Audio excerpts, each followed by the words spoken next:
Welcome to Learn Commerce PU online classes.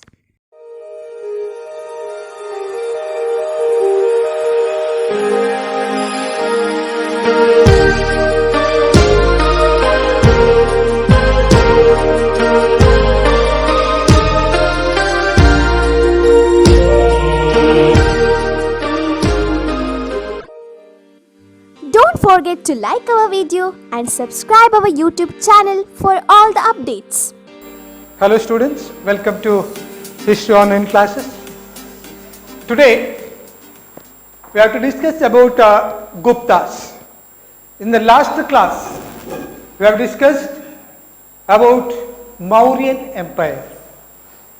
And the Mauryan Empire, as I told, it was a very strong empire existed in ancient India. But after the decline of Mauryan Empire, there was no any strong kingdom to rule over whole India, or there was no powerful kingdom existed in India to unite India politically. But nearly a century there was a gap, and during this gap there were many petty kingdoms. They ruled over different parts of India and they quarreled among them. That led to disunity among different kingdoms. However, after this, one more kingdom emerged as powerful kingdom, that is Guptas.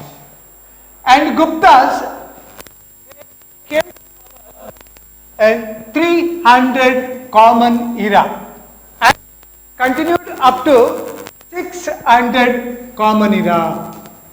Nearly 300 years, 3 centuries, these Guptas ruled India. And Guptas were very powerful kingdom, and before that the Mukharis or Nagas and various other small kingdoms, even the Vakatakas, they were not able to achieve anything. But when we come to Guptas, they could able to establish a strong kingdom in India and provide political unity to India.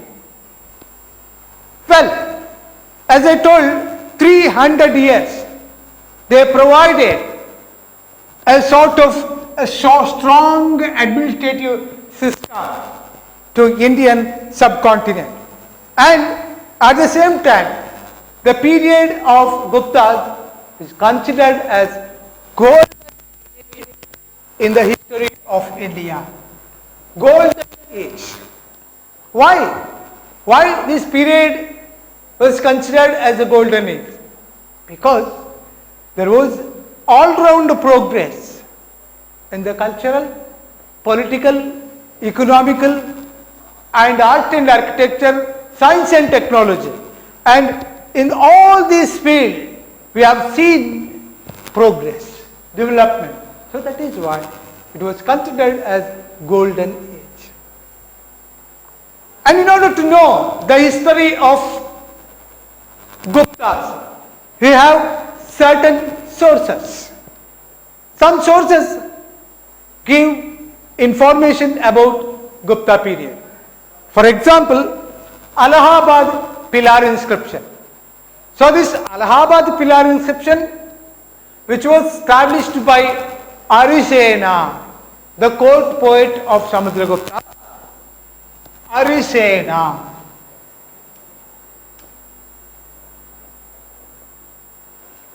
Arisena, for Arisena is a court poet, and he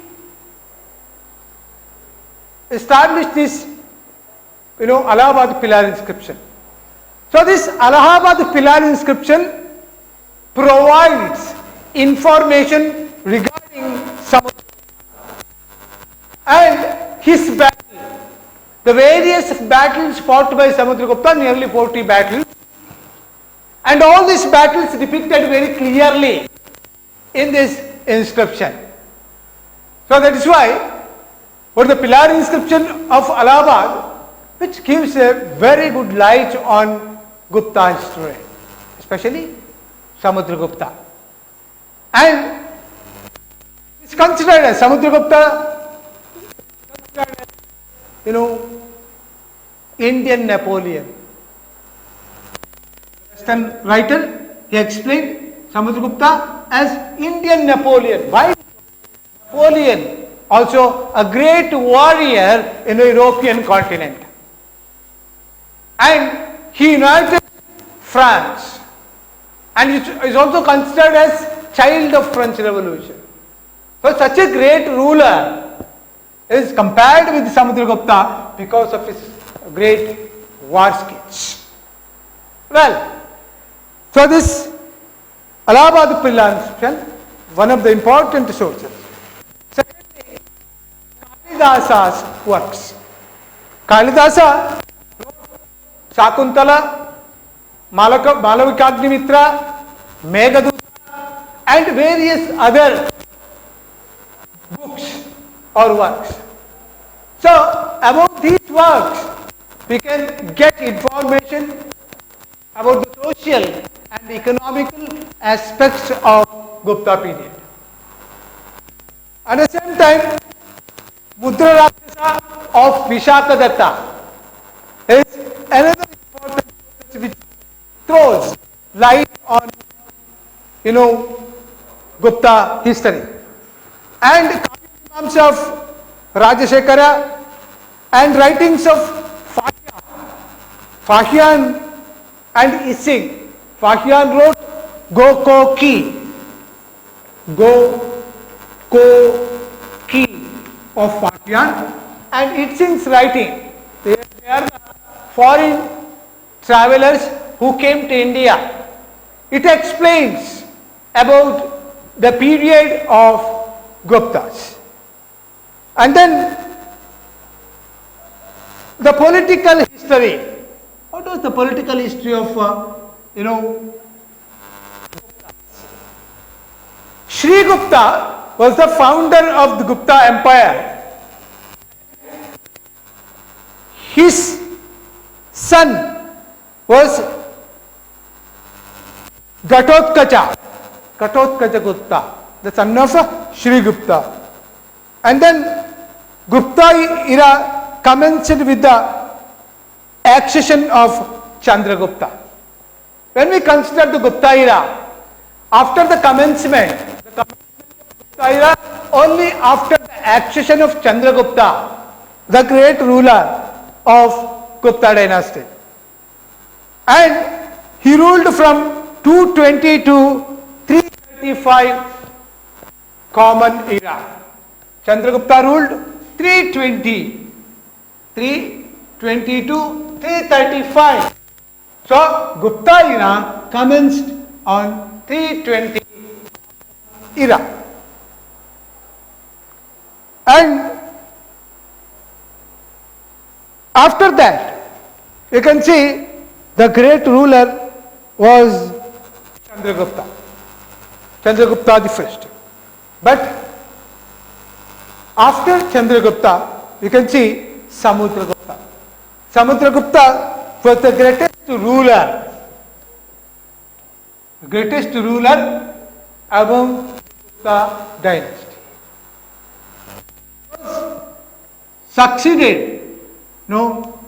He succeeded Chandragupta.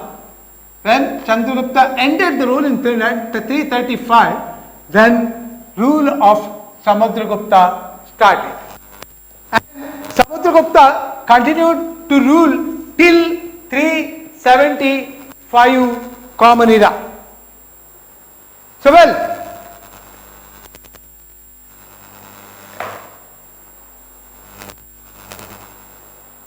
and Samudragupta, he had the title Chakravarti.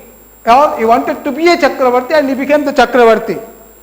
That is emperor. as emperor for whole, and that is why he fought many battles. He extended the empire after fighting battle. So in this way, after fighting various battles, he extended his empire far and wide. The some important battles fought by Samudragupta, or the conquest of Samudragupta, that is northern campaign, or his battle in the northern part of India, and forest kingdom. He also extended the forest kingdom.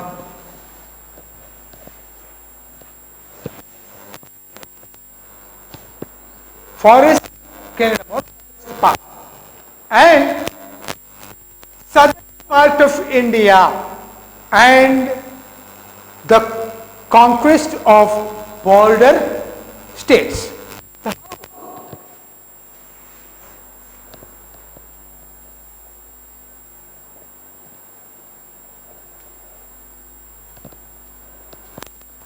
That is Pataliputra, the capital city of Magadhan Empire. And Samudragupta, he started his campaign from here and continued till here and up to Kanchi, that is the South India. And later, while going back, he also continued here and went back to Pataliputra. From this way,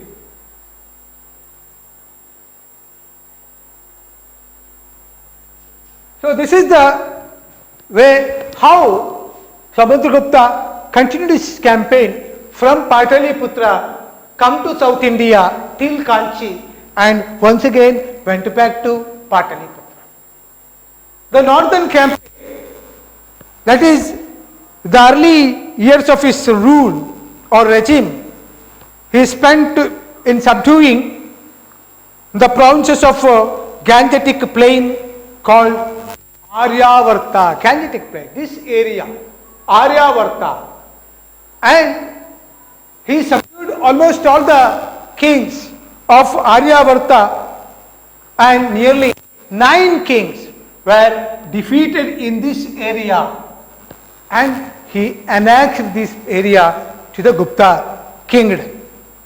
Especially Balavarman, Nandin, Chandravarman, Nagadatta, Nagasena, Ganapati Naga, Achyuta, Mathila, and Rudradeva were the important kings. They were defeated by Samudragupta in the northern campaign.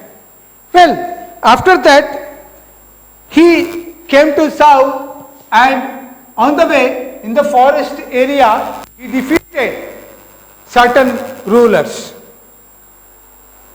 All this, Nagpur, Bagalkhand, and such forest areas, and the kings of these forest areas were defeated, and their kingdom was also annexed by Samudragupta. And then he come to south, and nearly 12 kings, they made an alliance or confederation under the leadership of Vishnugopa, the king of Kanchi. And all these 12 rulers, they jointly fought against Samudragupta. However, Samudragupta defeated all these 12 kings. And once again, Samudragupta, after defeating these 12 kings, he reinstated them in their respective kingdom. However, they were under the control of Samudragupta. Well, so later, after this southern campaign, once again he went back the conquest of border states. All the border states among the, around the Gupta kingdom, especially Samtata in Bengal and Kartripura in Punjab and Rohilkhand, all these, border states, they were also defeated by Samudragupta, and by subduing them, he could able to establish a strong empire, and at the same time he issued a gold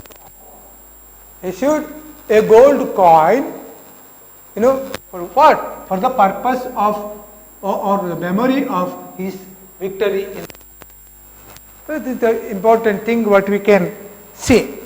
So in this way, Samudragupta able to extend his empire, that is in Kashmir in the north, Tamil Nadu in the south, and Punjab in the west, and Bengal in the east. So Punjab to Bengal and Kashmir to Tamil Nadu, he could able to extend a large empire in this area. This is the greatness of Samudragupta. Well, after Samudragupta, Chandragupta II, he came to power and he ruled in between 375 to 415 Common Era. But he was not so, depicted in history. But what we have to see, we have to glorify the period of Samudragupta because of his administrative and war skills. Well, Fahian, he was a foreign traveler, especially Chinese traveler. He visited during the period of Guptas, that is during the period of Chandragupta II, and he wrote Gokoki. The book throws light on the religious, economic and social condition of the period. In this Gokoki, Fahian, he explained thoroughly about the political, social, economic and cultural condition of Gupta period. Earlier, that is golden age. Why we consider the period of Guptas as golden age?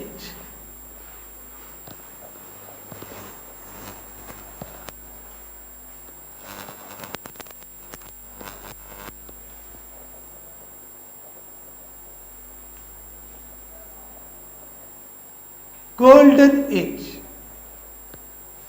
Golden age, in the history of India. Why? Why we consider, as I told earlier, because of all-round progress which were taken during the period of Gupta. And Gupta period is considered as the golden age in the Indian history. Well,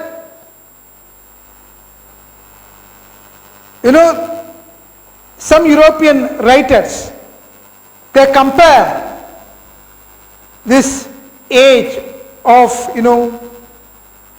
Guptas to the age of Pericles of Greek.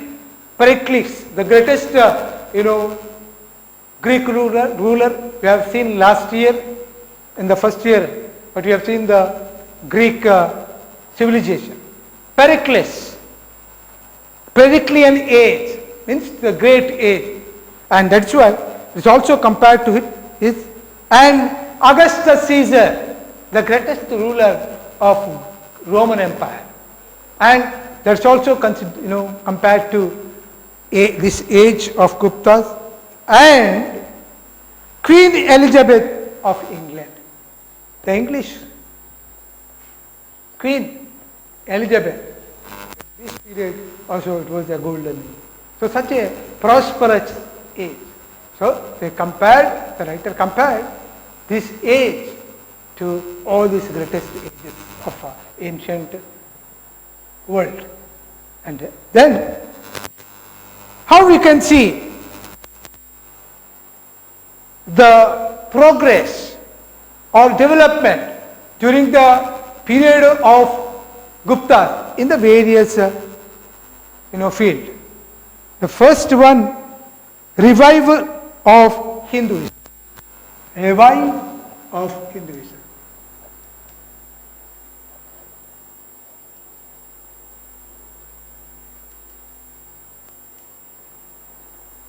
Revival of Hinduism. The Hinduism which reached to the lowest ebb because of popularization of Jainism and Buddhism. As we seen, because of the various shortcomings of Hinduism, Buddhism and Jainism emerged in India and they became popular, and automatically Hinduism lost its importance. Now, when we come to Gupta age, now they revived the glory of Hinduism. They uplifted the position of Hinduism. They gave much importance and they made Hinduism as a state religion. And that is why Hinduism revived and great encouragement was given and it became the state religion. And then Gupta rulers performed Vedic rituals and sacrifices.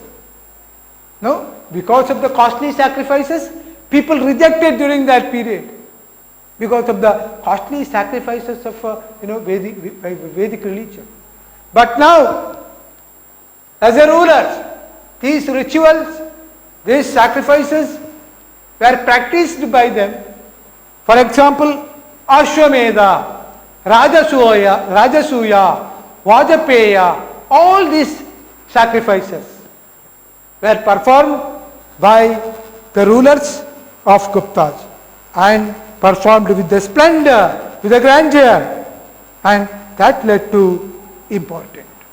And they also built Vishnu temples, Shiva temples, Shakti temples, and that automatically led to the prosperity of Hinduism. And then their contribution or importance to the education.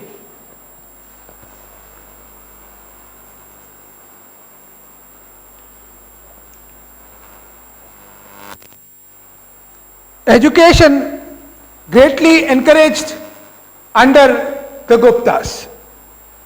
The kings themselves were great scholars and educationists. They paid special attention to the education. There were number of universities emerged during that time.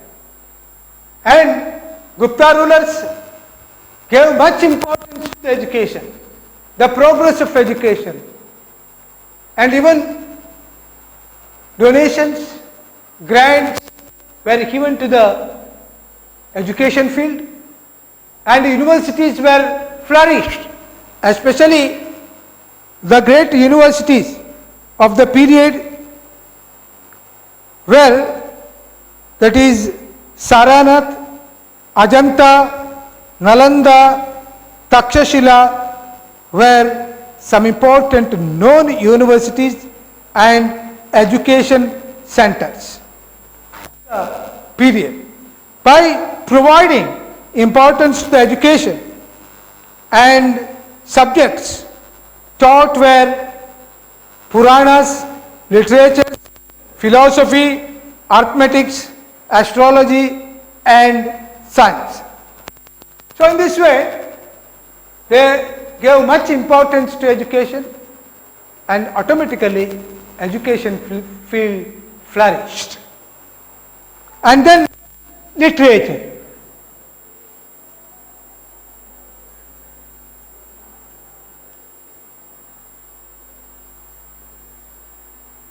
This education and literature are the two faces of the coin, same coin. Why? Because when there is education, only then there is the possibility of literature. So automatically, when they gave importance to education, it also means that they also given importance to literature. And a large number of literary works were written during the period of Guptas, and Gupta period is also called the golden age of literature.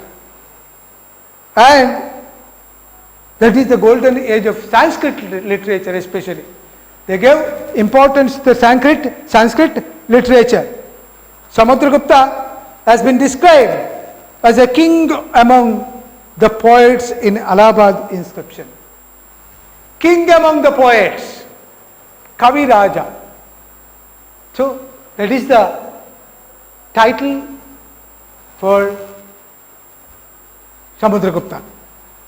Himself was a great scholar, and even the Navaratnas, there were Navaratnas in the court of Chandragupta II. Among them, Kalidasa was the great poet and dramatist of ancient India. He wrote famous drama like Malavikagnimitra, Vikramourvashiya and Shakuntala. They were the greatest dramas written by Kalidasa in Sanskrit. And great epics like Raghuamsha and Kumara Sambhava, and lyrical poems like Meghaduta and Rita Samhara were the great contribution, literary contribution of Kalidasa. Apart from this, some important scholars and their works, Shudrakas, Mruchakatika. Shudraka wrote Mruchakatika, Bharavi's Kiratarchuniya, Dandin's Dashakumar Charita, and Kavya Darsha, and even Vishakadatra's Mudra Rakshasa,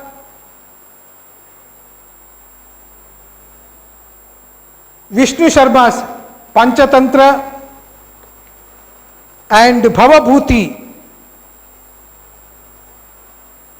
Uttara Ramacharita, and even Charaka Samhita, Sushruta Samhita, and Shanku, he wrote Shilpa Shastra, and Amarasimha wrote Amarakosha. So these are all some important literary works of the Gupta period. By doing so, they gave a greatest contribution to the field of literature and education. Coming to science and technology, apart from this, even they have given contribution to the science and technology.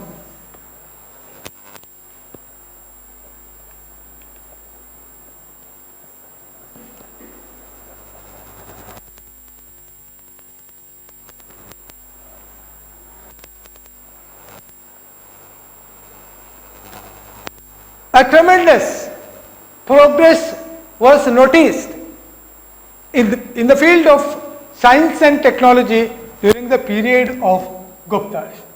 How? The greatest scholars, greatest scientists were, flourished during the period of Guptas.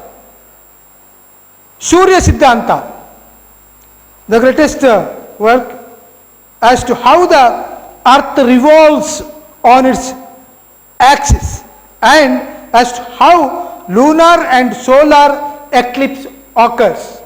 That is, Aryabhatta was the greatest scholar, and he wrote, Aryabhatiya. His work, Aryabhatiya. and even mathematics, astronomy, medicine, astrology, metallurgy, and various fields. They have written various scholarly books. And as I said, Aryabhatta was the greatest scholar of the period and a mathematician. And Brahmagupta was another mathematician, great mathematician. He showed the importance of zero, and Varahamihira was one of the greatest scientists of this age. So in this way, what we can see, the various scholars, they contributed, even the Brihat Jataka and astronomy, botany, mathematics, geography, they were the great contribution. And Brihat Samhita, which deals with the movement of heavenly bodies. And Vagbhata, he wrote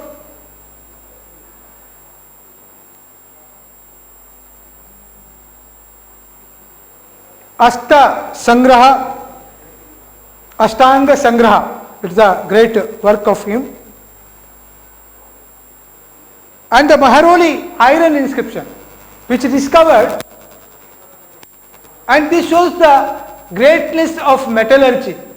Why? Because even today, that iron pillar which remained without rust.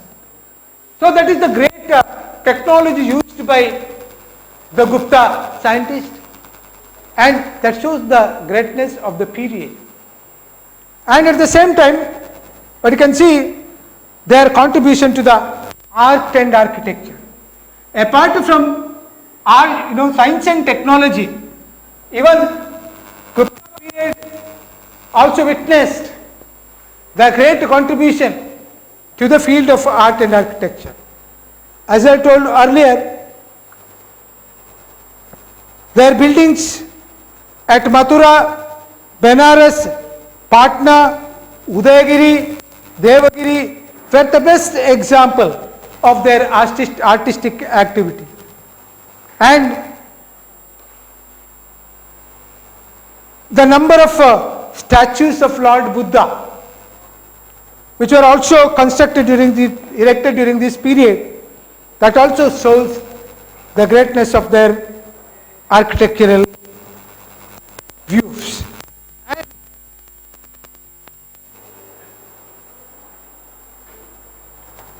even a statue of 7.5 feet height is now preserved in the Museum of Birmingham. It is a great contribution of the period.